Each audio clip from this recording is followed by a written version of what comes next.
Hello, friends. Welcome to the Logistics of Logistics podcast. My name is Joe Lynch. Thank you so much for joining us today. On the Logistics of Logistics, I talk to experts in logistics and transportation, warehousing, fulfillment, supply chain, and of course, technology. And during these interviews, I'm always the one asking the dumb questions. I ask the dumb questions so you don't have to. Today's topic is driving sales pipeline with my friend Jim Waters. Jim is the founder of FreighTech, an advisory and fractional CMO service that helps logistics technology providers acquire more customers. In times like these, driving sales pipeline is the difference between surviving and thriving. If you want to thrive in these difficult times, please take a listen to my conversation with Jim Waters. Jim is the answer. How's it going, Jim? Pretty good, Joe. Good to see you again. Good to see you. Jim, please introduce yourself and your company, where you're calling from today. Sure. Jim Waters, and I am an advisor with FreighTech Advisors. I'm calling from Boston, Mass, and looking forward to talking about driving sales pipeline. Very nice, very nice. So what do you guys do over at FreighTech Advisors? So FreighTech is an advisory service that only handles companies that are in technology for supply chains. We are focused on driving pipeline, top of funnel, and advising companies that are either seed round, pre-A, or pre-B, and we're driving a lot of business for these newer companies. Now, how do you guys go about doing that? Are you a marketing company? We are a marketing company. I consider myself a fractional CMO. I do come from the industry. Started with Tive, IoT devices, and real-time tracking, and I also worked in final mile with FRAYT, FRAYT. So I do have a great background, and I do come from a family of folks that work in supply chain. Both my daughters work in supply chain as well. So we have a real love for the supply chain family. Very nice, very nice. So tell me those companies again where they're at in their evolution. You said pre-seed. So one company that I'm working is pre-seed, so they're on their angel round of funding. And then I have two clients that are pre-A, and I have one client that is about to release their Series A in about a week. But you'll work with companies who are somewhere else in there, say a company that says, hey, we're privately owned. You'll still work with them to help drive that sales pipeline? 100%. Excellent, excellent. And we'll get more into how you drive sales pipeline in a minute. Tell me a little bit about you. Where'd you grow up? Where'd you go to school? Some career highlights before you started FreighTech. Yeah, I grew up on Cape Cod, but I like to tell everybody that I was growing up in Boston. I went to Northeastern University for my MBA, which is a great school. A lot of great opportunities came out of going to Northeastern. I went into SaaS, sales and marketing. I spent about 10 years in sales, owned my own data company at one point, worked in enterprise search at two different companies, one which was sold to Microsoft for $1.2 billion. So that was a great exit. And then I slowly began that journey into FreighTech. I was fortunate enough to meet the CEO at Tive early on when they were pre-Series A. And I just remember telling him, I don't know anything about logistics. I don't know anything about shipping. And he said, nope, we're looking for somebody with SaaS software, sales and marketing experience, and you're the guy. Excellent. The industry did change. So I won't interrupt you. Continue on with your journey before you started FreighTech Advisors. Yes. Before going into supply chain, I have always been working with data. So that's one of the good things that I understand. I understand how important data is. All my expertise is data driven. When I'm running programs or campaigns, it's not a feel thing. It's more, okay, we launched a campaign or a program. How did it do? What was the ROI based on what we did? What did we spend? What was the cost per lead? And I think with marketing being a science as well as an art, some marketers might get caught up in the art of being marketing. So I think it's important that having a sales background and having a marketing background, it helps me ground myself in the ROI portion of what we're trying to do for the companies that we represent. Yep. So After Tive, where'd you go? And then when and why did you start FreighTech? So after Tive, where I was head of global marketing, by the way, for speaking of sales pipeline, we went from 5 million to around 55 million in 24 months. Woo! Yeah, you can see that we do, and I do, focus on top of funnel and then driving that active pipeline. And then after Tive, I went to a company called FRAYT, FRAYT. Great bunch of folks. That is last mile, final mile shipping platform. Again, focused on top of funnel and active pipeline. We drove business from around 6.5 or 7 million. In 9 months, we made it to around 15 million in ARR. That was a really successful venture. And then coming off of FRAYT, I decided, you know what? There's a real need for fractional CMOs. I know it's a term that people have heard a lot and might not even understand.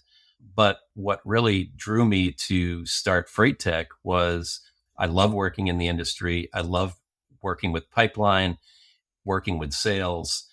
And I wanted to do it for more than one company because I thought that there was a real need for companies that needed a CMO, but might not need the additional expense of a full-time CMO.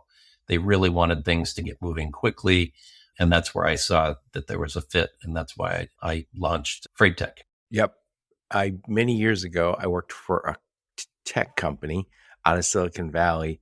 And I remember at the time they said, oh, this is so-and-so. He's our chief financial officer. And I was like, oh, didn't know we were big. We had 12 guys there. And I was like, I didn't know we were big enough for a CFO. And somebody said, oh, he's only here one day. He's only with us 20% of the time. And I was like, what? And I said, so he's an outside service? They go, huh? But he is our CFO. He is doing all the CFO stuff, but it's 12 people here. And it didn't make sense to have somebody who was getting a lot of money and being there full time and twiddling their thumbs sometimes. I think in our business, we talked a lot about this, is marketing has a place in the logistics space and in the freight tech space. And often marketing has this lesser role to sales. And when somebody says, what does sales do? Sales goes out and they drive the sales pipeline. And they're, in many of the stories, they are the hero of the story when it works. Right? They're, of course, when it doesn't work, they are not the heroes. They're the zeros. But marketing still sits at the kid table in a lot of cases. And people would, I think people listening go, wait, driving sales pipeline. How does a CMO drive sales pipeline? Isn't that what the heroes over in sales do? So please elaborate. I know, by the way, I'm of the opinion that, and I think you are too, sales and marketing just seem to be growing together. And it's hard to separate where sales begins and marketing begins and vice versa. So please elaborate on that for a moment. Yeah. So the fractional piece, as you said, with the fractional CFO, and he's only there or she's only there 20% of the time, that can actually be an asset, right?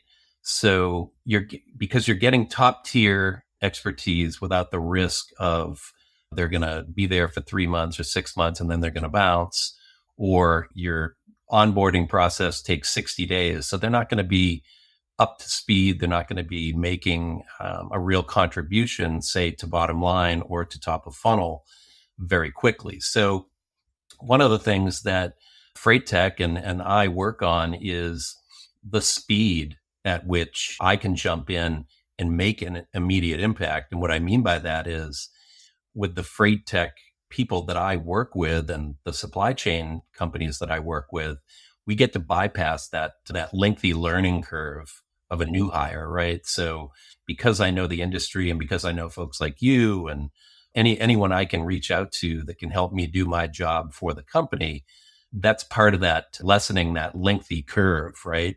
So a fractional CMO can assess things quickly, identify some gaps, and then implement actionable strategies. And for me, it's not all about the theories of what should and shouldn't happen. It's jumping right in and making sure that we're creating that top of funnel, which for sales means active pipeline, which drives bottom line sales. Yep.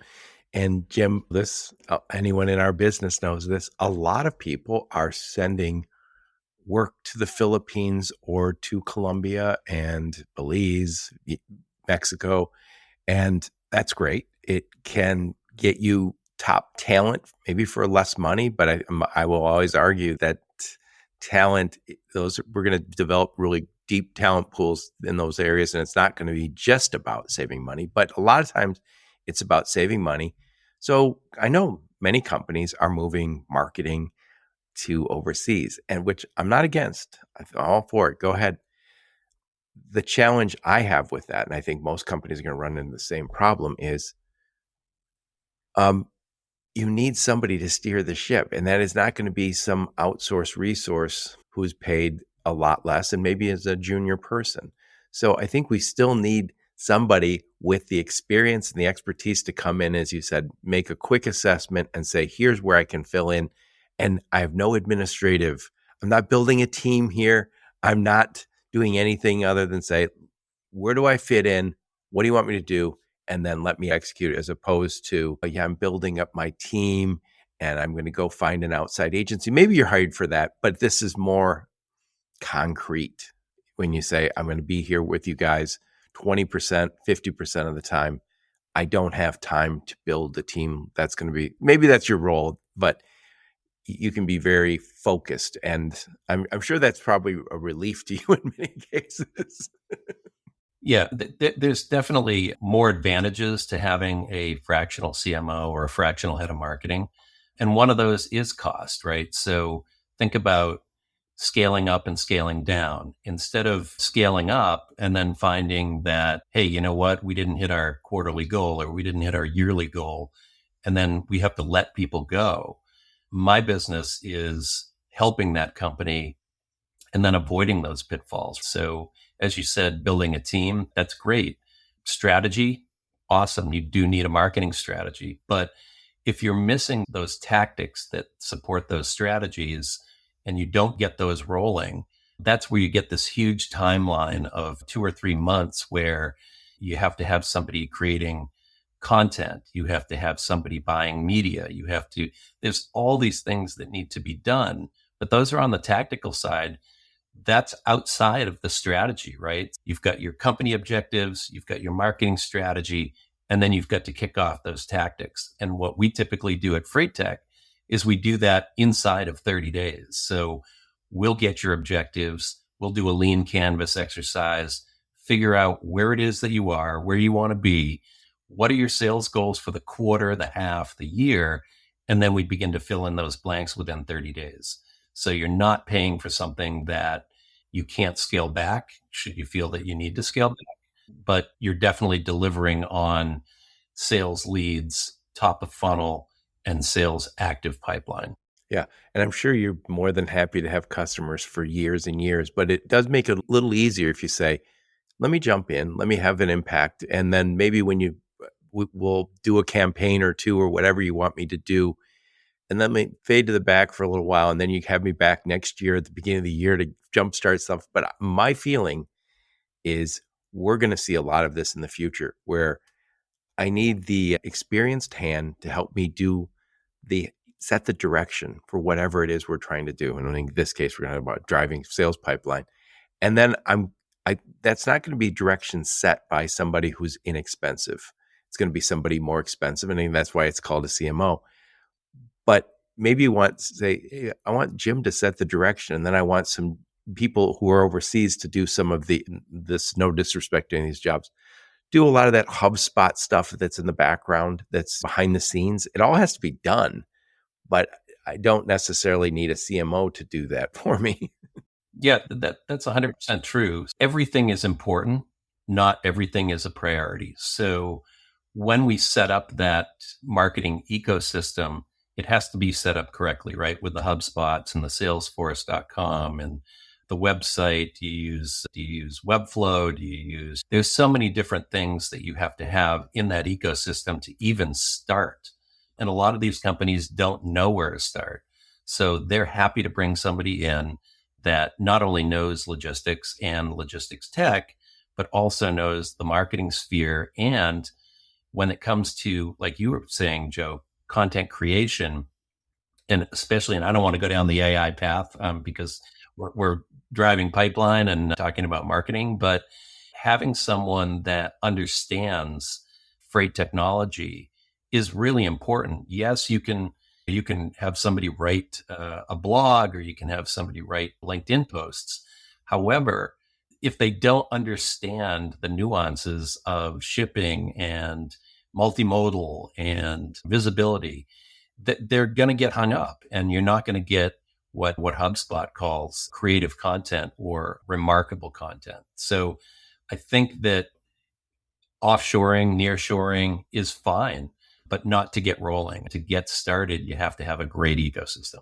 Somebody's going to set the direction with senior management, and that is not going to be somebody who was brought on, who's probably younger and not part of the industry. So anyway, the other day, I wanted to introduce you to, I was talking to a friend, and a founder of a company, and they said, Joe, who can I hire that will help me grow?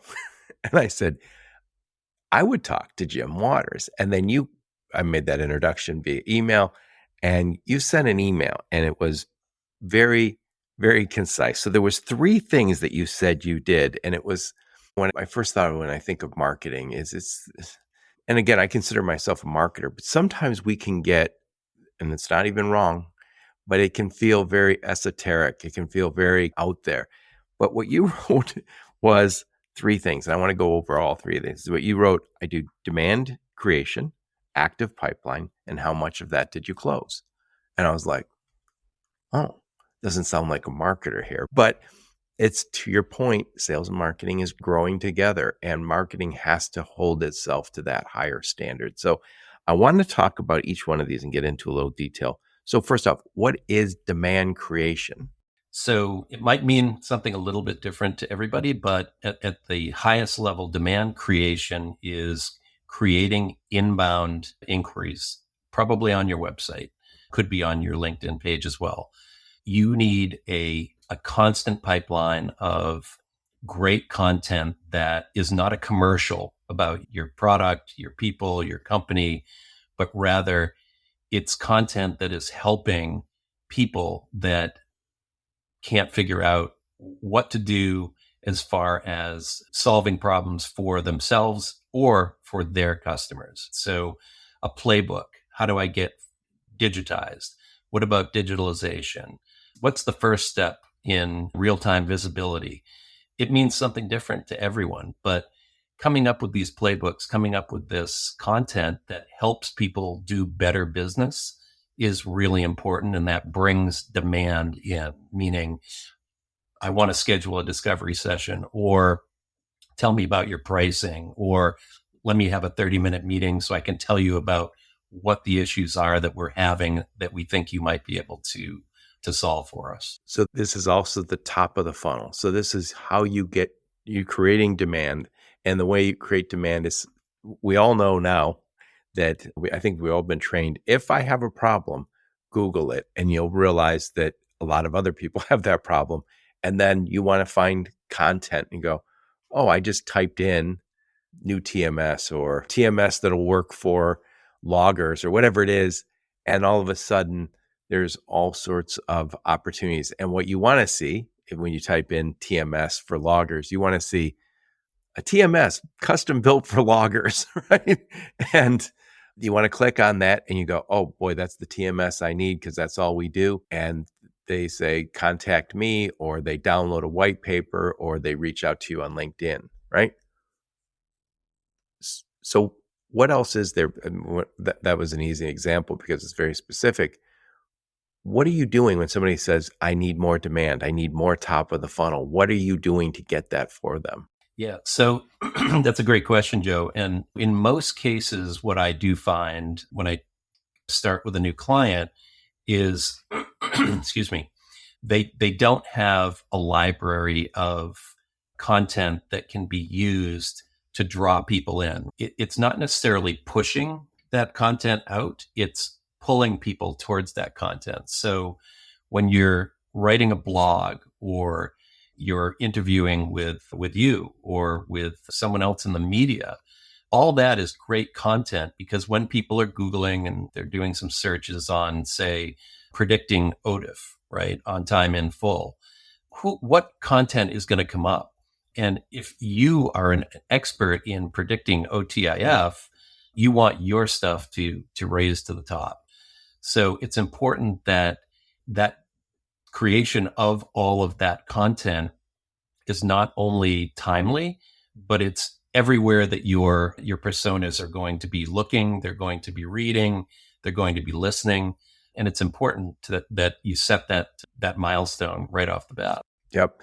Jim, one of the things I haven't talked about it lately on the podcast, but there's this idea of the dark funnel, which is people who are looking at your brand. So let's just say you're dissatisfied with your current transportation management system and you're thinking, we're going to have to get a new one. It's a giant decision, a pain in the ass to go through it. We got enough things going on, but I'm going to need a new TMS. So I'm hovering around a whole bunch of TMS companies. I don't want to reach out because as soon as I say, hey, I'm interested in a new TMS, now I get the full court press for the next 60 days. And so we all know that. So we avoid that. But what we are doing is we're consuming some of their content. You might not download something because, again, they're going to call you, they're going to call you and maybe send you a text message at 3 a.m. saying, hey, Jim, are you still interested in our TMS? When are you ready to buy? And all you're doing is kicking the tires and trying to understand what's out in the market. And I always consider the podcasting as a dark funnel. People can get to know Jim Waters without ever talking to Jim Waters. And if they do listen to the whole podcast, and by the way, they should always do, and they go, oh, I like that guy. I like that guy. Like, I have the problems that he described, and it sounds like he can solve them. It's a lot easier to get to know somebody in that dark funnel with a podcast, but it's not the only way. What are some other ways you go about getting people to make themselves visible to you and your brand? Yeah, that's part of the marketing challenge. As you said, everyone's always either afraid to download something. They might be looking for a new TMS or a new WMS. And as soon as you download something, the phone's going to ring and they say, oh, I noticed you downloaded the paper. Is there anything else I can answer for you? I didn't read it yet because I just downloaded it 5 minutes ago. So I agree with you, Joe, that there's a lot of different ways that you can get this content without necessarily downloading something and then firing off someone's email that's looking to close a deal. So some of the other ways are getting your content out on syndication, submitting it to different portals where people are already signed up and they can download as much content as they want. So I think the real opportunity here is not always gating your content, but making sure that your company is considered a subject matter expert on TMS or WMS. And not only that, but you're extolling the virtues of what your particular technology does to help people. And that's really what people are looking for. It's not that they want to read a 14-page white paper on TMS and WMS. What they really want to know is what's new, what's modern, what has switched gears and I've been left behind. And I need to get ahead of that technology. That's where I think. And when you say gated, that means you don't have to give your phone number or anything. So it just says download this, no email required, no credit card required, no telephone number. Correct. Yeah. Gated. Things are gated still. And I don't disagree with gating some high value assets like a Gartner Magic Right. Quadrant. A research. Yeah. Yeah. Research stuff has to be gated. But if you're going to publish a white paper or say a playbook, I love playbooks. It's if you're experiencing this problem, here's 3 or 4 different ways that people have solved that problem. That's really what people are looking for is who is like me, who is in the position that I am in, and they've already seen this problem and they're able to get past it. So getting back to it, this demand creation is attracting people to your company and getting them to show themselves at some point. And again, while we are all in sales and all saying, yes, if somebody is showing interest, I want to show interest back. Sometimes I'm just wandering aimlessly looking at a number of companies and you're chasing me. That gets annoying, but I think that's human interaction. And say, hey, if it's not the right time, I won't bother you. When I was at Manifest, not this year, the year before last, I went to a VC party and I had interviewed like 7 people who were at that party. We were having a drink and just talking. And one of the guys said, every time somebody interviews with me now, they mention my appearance on your podcast. And I was like, oh, and then the other founder said, oh my God, that's so true. Every person who interviews here now says, oh yeah, I know you a little bit because I listened to that podcast. And that's job hunting, obviously. But I also think, how many customers listen to you and got to know you that way? I like to think I know it works sometimes. It's the challenge with all of this is you create a podcast. Time is money. You're spending time, effort, money to do these things. How do I know I'm going to get return on investment? Because one way, if I say I wrote a lot of white papers, and when I wrote white papers for people or myself, you get emails addresses and go, here it is. Here it is. Give it to the sales guys. Now they can send an email. We'll put them on the email list. Victory. It's not a sale. Maybe all we did was alienate them with our full court press when all they wanted was to read our white paper. Yeah, no, it's too bad that things are like that. And I do understand why they're like that. But that's why FreighTech and the way I work is ROI, right? So if you go to a trade show, I can't tell you how many trade shows I've done with clients. And we went to Manifest with one client and they said, how many deals did we get out of the show? And you won't know that for 30 to 60 to 90 days, but it's more, how many meaningful conversations did you have? You and I were at Manifest this year and we met up, and how many meaningful conversations did you introduce me into and I introduced you into? So it's not necessarily, it's the top of the funnel. So you had those 16, 18, 24 conversations. And then the real magic is when did they get past step number 1 in a 7-step sales pipeline? And that's how I look at ROI. It's not, did we close the deal, but did we get in the active pipeline? Did we get 6 of those 18 to 22 conversations in the active pipeline? And a lot of marketers don't look at things like that. Yep. And I will say another thing, Jim, and again, I'm bragging on podcasts for a moment. When I'm selling, people know me. So when people end up on my calendar, they go, oh, yeah, I listen to your podcast, or I've listened, or I know of. And so creating content sometimes makes you at least a little bit known by the people you're talking to, which is very helpful.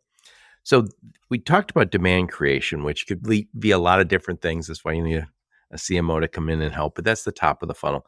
The next one you talk about is this active pipeline. And that means they got on, they showed themselves. You had the first meeting with them, and now they still show interest. You put them in your active pipeline, as opposed to saying we disqualified them or they disqualified us. They're not going to work. Correct. Usually step 1 is they're a lead, right? So they showed some type of interest. There was some type of flag that said, this may be a person that you want to talk to at a company that you want to do business with. And they probably have enough money to buy your solution. So that's step number 1. Step number 2 is usually a discovery call, right? So they've decided, yes, they want to talk to you. You want to talk to them. You set a 35 or 45 to an hour call to go through what is it that you're experiencing as a challenge, and let us take a deeper dive into how we've helped other people to do or come up with a solution to the exact same problem or a problem that's very similar to that. That actually kicks off the active pipeline, right? Yes, you have to come up with more things to qualify that company, and they do for you as well. But now you're down into steps 2 and 3 out of probably 6 or 7 being closed lost, or it can be closed won. And a lot of times people aren't looking at the closed lost deals in a fashion that we can learn something. We went all the way through the selling cycle and we lost. Why is that? Was it price? Was it features, functionality? It just wasn't a good fit? So it's important to look at the pipeline, but not the active win pipeline, but you need to track your losses and find out why you're losing. Yep. Jim, there's so much software now that we're all using, CRMs and HubSpot and all these tools, which are all great. One of my thoughts sometimes as I use my own CRM is sometimes you lose the meaning of what some of these things are, because it's almost like it becomes a IT function within your business, and you're not looking and saying this loss. Oh, it just moved over here on this software. And I'm not against the software. I know you aren't either.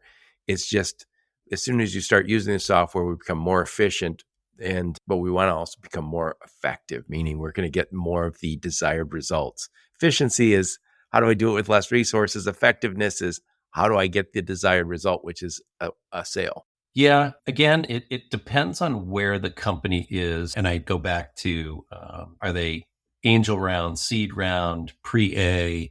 And the reason I bring that up is because sometimes when I come on as a fractional CMO, the only salespeople are maybe the COO and the CEO, or maybe just Right. the CEO. When I went into IoT devices, the only person that was selling was the CEO.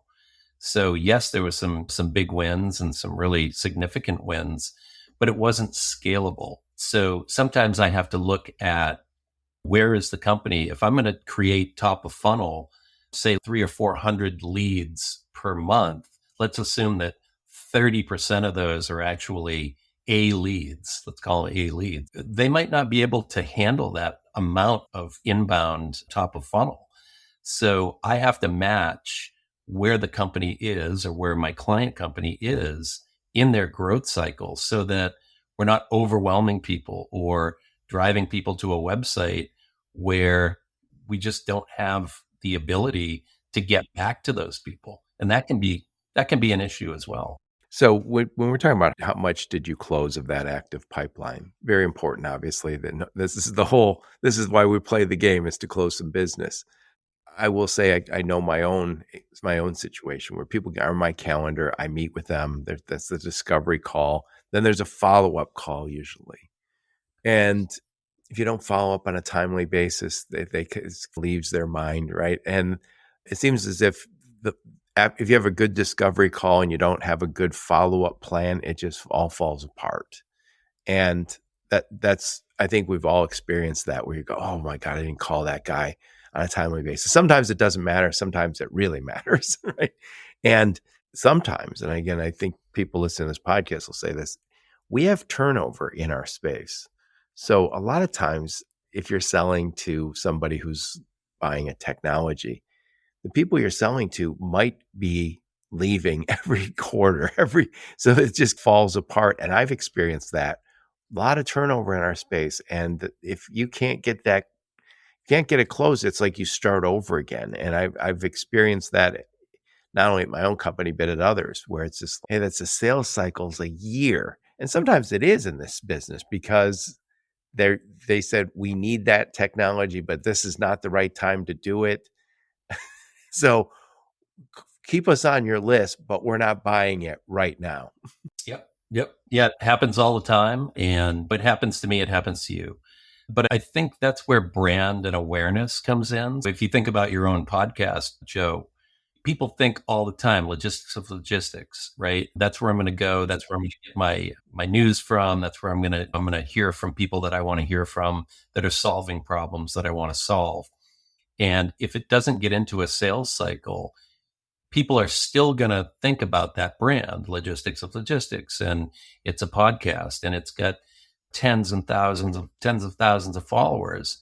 That's where the brand is really important. If you're not closing the business, it's not fine, but the value hasn't been wasted in that sales cycle, because somebody at that company does know that those conversations were taking place. Yeah, I've had calls where a lot of people say, oh, we send our new people to listen to your podcast. And my founders have said that, hey, when I wasn't from logistics and I learned it on your podcast, which is always gratifying, but it's also a leg up when you're trying to sell something. So I know you mentioned some ideal companies that you might work with. And I know you mentioned all those kinds of VC-backed companies, but let's just say if somebody's listening to the podcast, they say, I got 25 people working for me and I want to get to that next level. And they might have somebody who's kind of marketing, but also other responsibilities and doesn't have your experience. What's the process look like when you engage with them? They say, Jim, we want to get to that next level. We want to drive this sales pipeline. Help us.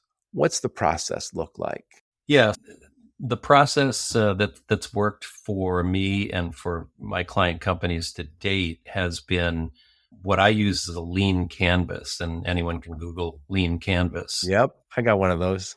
And it's literally a 30 to 45 minute session for either yourself or your team, where you come up with, what are the basics of my business? Where do I make my money?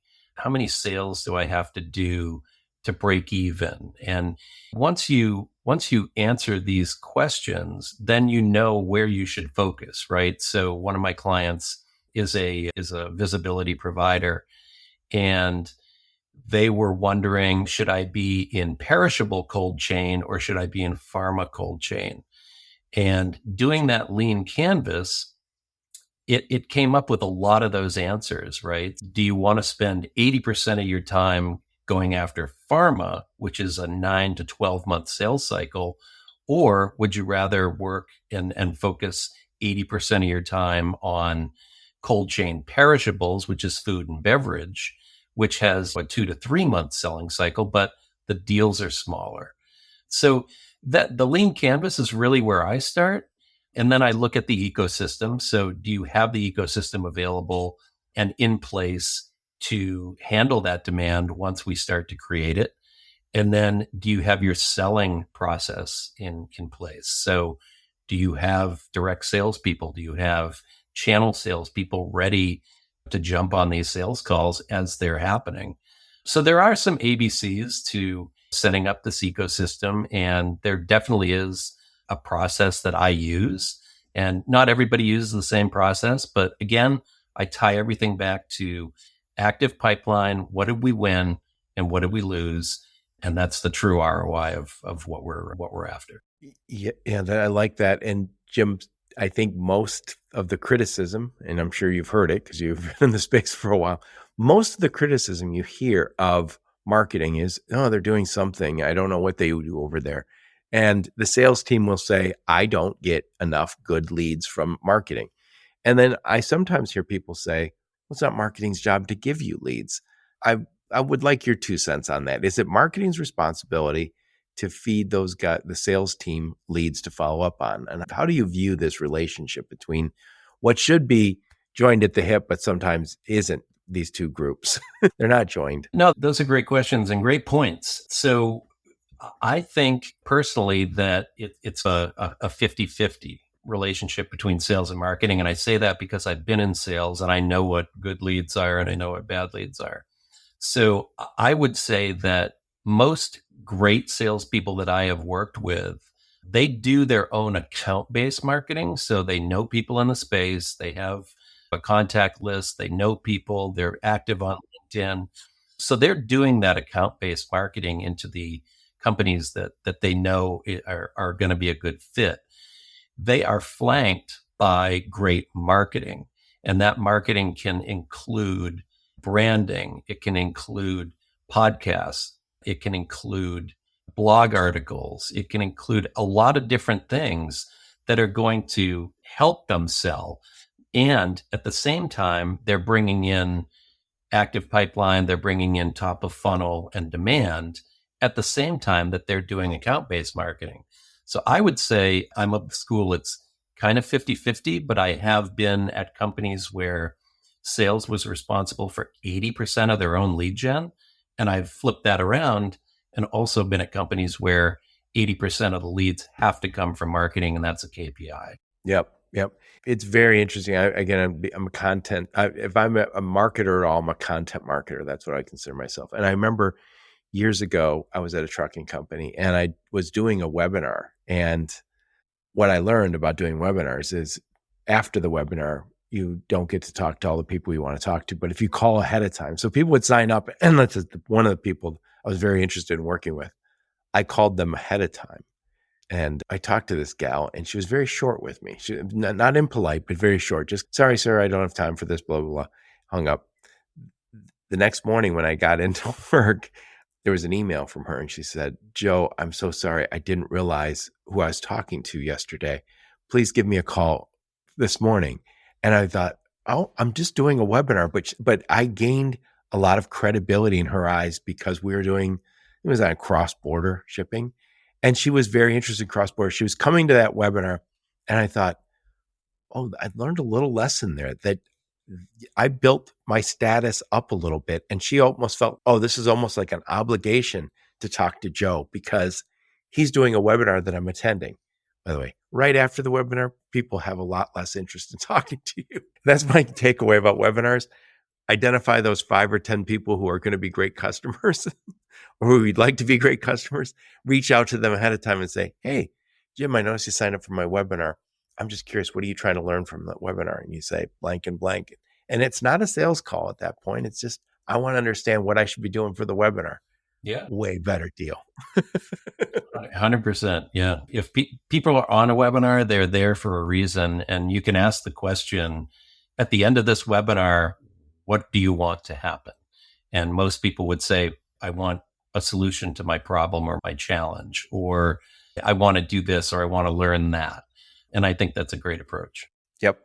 Jim, I'm going to summarize all this, and I want you to put a big old bow on this one. We're talking about my friend Jim Waters. We're talking about driving sales pipeline. We're talking about Jim's CMO, fractional CMO business, FreighTech. And we talked really about 3 big areas, which is what you guys do: demand creation, or top of the funnel; active pipeline, that's getting past that first stage, and how much do you close and how do you close that? Final thoughts on this one, Jim Waters? So my final thought is, if growth and scaling are your goals at your company, whether it's pre-seed, seed, round A, round B, but your resources are either limited or you want to keep your options open with your cash burn, I really think that a fractional CMO is the way to go. It's ideally a 3 to 4 or 6 month engagement. And that can be an engagement that helps you build your internal team, or it can be getting your top of funnel moving. But I think that it's an investment that you're going to want to make. And it's the smartest way to leverage high level marketing talent and people that have been working not only in supply chain and freight tech, people that have been working in marketing and sales for 20 or 25 years. I really think that to be agile, and especially in 2020, the freight tech market is going to be very, very agile, especially from June on. I think that fractional CMO is a viable option for a lot of different companies. Yep. Jim, everybody, I think everyone I talk to, and I talk to a lot of people, not just on the podcast, but off the podcast, everybody's trying to get to that next level, whatever that next. So we want to get to 1.5 million. We want to get to 20 million, whatever it is. There's something that we have to do. And the challenge, I say this to myself, I say it to others. The challenge is, what got you to that million might not get you to 5 million. What got you to 5 million won't take you to 10 million. It helps to have somebody who said, I've already done this. I've done it multiple times, and I can help you get to, because everybody's trying to get to that next level. And in this very difficult market over the last 2 years, selling technology into logistics and supply chain, when a lot of people have got their budgets cut, is not easy, but we still have to do that job. Yeah. And I'll end with one of the things that I say to people on my discovery calls is, I help you do 2 things. I help you do more of the right things, and I help you avoid the wrong things. And either one of those things or both can make or break your business. I love it. I love it. So Jim, I'll put a link to your LinkedIn profile, a link to your website, and any other links you give me. Jim writes a ton of articles. If you're not already connected to him on LinkedIn, you should get connected to him on LinkedIn, or at least follow him on LinkedIn. And Jim, what conferences will we see you and the fine folks from FreighTech at? So the next public appearance will be at the Gartner Supply Chain Summit in Florida. I think that's May 6, 7, and 8. And of course, I'm always at the fall conferences, and I am looking forward to another great Manifest already. I know a lot of us do go to Manifest. There's just some great industry events that we'll be looking at for the fall. Probably taking the summer off after the Gartner Summit. Yep, I'm also going to see you at TMSA, Transportation Marketing and Sales Association, down in New Orleans in June. Yes, sir. Hope it's warm enough down there. Yeah, I hope so. I live in the Midwest, so I'm of the opinion that there should be lots of conferences in the winter when it's cold, and those should be in warm places. And then when it's nice in the summer and fall, just leave us alone. Let us stay at home. That's not the way the industry works. Yep, stay out of Phoenix in the summertime. That's right. That's right. So again, Jim, I really love what you guys are doing. I think it is so critically important now to get that right direction, because sales and marketing, if you can do a lot of busy work, trust me, I do it myself sometimes, where you go, am I getting anywhere? And sometimes if you don't know the direction to go because you've never done it before, you just need that, let me orient you the right way. And then I'll give you a shove, and I'll come back in a few months to help you do it again, or I'll stick around one day a week, whatever it is. We all need that guide, that expertise that'll help us get to that next level that we're all looking to get to. Yes, sir. Jim, thank you so much for taking the time. Thanks again for having me on, Joe. It's always a pleasure. Yep.